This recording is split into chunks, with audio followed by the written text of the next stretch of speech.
ইতিহাসে 1948 সাল একটি বিভীষিকাময় অধ্যায়। ইসরায়েলি আখ্যান অনুযায়ী সে সময় ফিলিস্তিনিরা নাকি স্বেচ্ছায় তাদের ঘরবাড়ি ছেড়ে চলে গিয়েছিল। এই বক্তব্য বারবার ব্যবহার করা হয়েছে দখলদার রাষ্ট্রের অস্তিত্বকে বৈধতা দেওয়ার হাতিয়ার হিসেবে।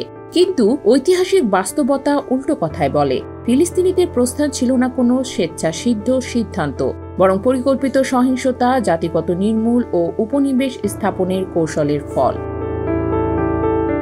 ইহুদিবাদী প্রকল্প শুরু থেকেই ছিল বসতি স্থাপনমূলক উপনিবেশবাদ।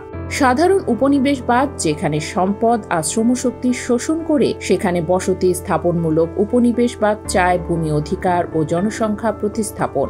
ফিলিস্তিনিরা তাই হয়ে ওঠে এই পরিকল্পনার মূল বাধা। 19 শতাব্দীর শেষ থেকে ইউরোপীয় ইহুদিদের অভিবাসন ফিলিস্তিনিদের ভেতরে ক্রমেই বাড়তে থাকে। শুরুতে স্থানীয় আরবরা তাদের আশ্রয় দেয়, কৃষিকাজ শেখায়, এমনকি বন্ধুত্বপূর্ণ সম্পর্ক গড়ে ওঠে।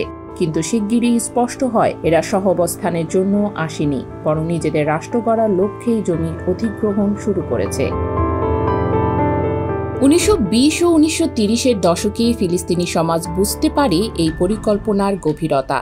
জমি ক্রয়, শ্রমবাজারে বৈষম্য আর সহিংস আক্রমণের মাধ্যমে স্থানীয় জনগণকে ধীরে ধীরে সরিয়ে দেওয়া হচ্ছিল। প্রতিরোধ তখন থেকেই শুরু। রাজনৈতিক নেতারা ব্রিটেনের সঙ্গে আলোচনার মাধ্যমে ন্যায়সঙ্গত সমাধান খুঁজতে চেষ্টা করেছিলেন, এমনকি পূর্ববর্তী অভিবাসীদের গ্রহণ করার ইচ্ছাও দেখিয়েছিলেন। কিন্তু নতুন অভিবাসন বন্ধের দাবি ইহুদিবাদীরা প্রত্যাখ্যান করে। তাদের লক্ষ্য ছিল নিখাদ এক ইহুদি রাষ্ট্র।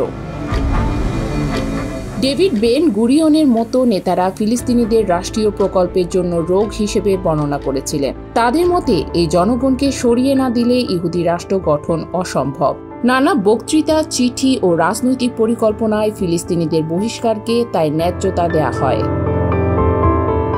1947 সালে ব্রিটেন ফিলিস্তিনের প্রশ্নটি জাতিসংঘে পাঠালে আরব রাষ্ট্রগুলো এবং ফিলিস্তিনিরা প্রস্তাব দেয় একটি একক রাষ্ট্রের, যেখানে ইহুদি অভিবাসীরা থাকতে পারবে, কিন্তু নতুন অভিবাসন থামাতে হবে।